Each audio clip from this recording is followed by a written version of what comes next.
Alors, le Cybertruck, on parle de lui encore, il y aurait des prises dans le lit. Alors, je sais pas ce que ça veut dire dans le lit, mais bon, on va voir ça.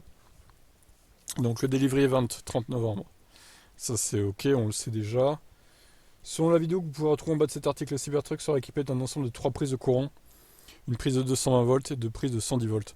L'inclusion de ces prises de courant, en particulier la prise de 120, qui est une prise NEMA 1450, suggère que les propriétaires de Cybertruck pourront utiliser leur camionnette électrique pour alimenter d'autres appareils, véhicules ou peut-être même la maison. Eh bien, c'est normal, en même temps la concurrence c'est pareil. Donc, cette photo semble exacte, puisque l'ouverture du lit est bien celle du Cybertruck d'après d'autres images que nous avons vues. Nous avons également déjà vu ce type de magasin lorsque Franz von Holzen s'est présenté au musée Peterson pour un événement Cars and Coffee, mais à ce moment-là, il était vide. La forme du point d'ancrage sous les sorties a également changé, depuis le camion de von Holzen jusqu'à l'affût d'aujourd'hui. Donc les prises en question, les voici.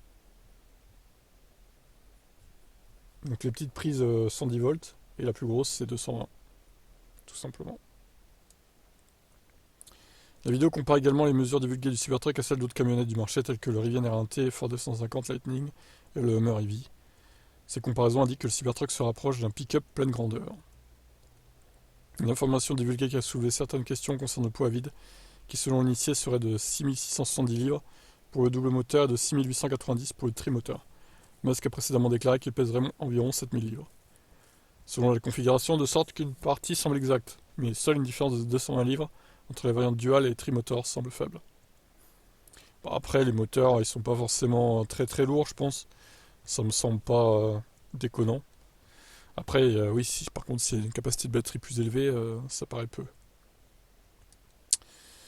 Bon, et ben voilà, des prises de courant donc dans le Cybertruck, mais en même temps, c'est la moindre des choses. C'est la moindre des choses pour un véhicule de cette taille avec une batterie de cette taille. Même si Tesla n'est pas fan du V2L, V2G, etc., il fallait qu'ils s'y mettent obligatoirement.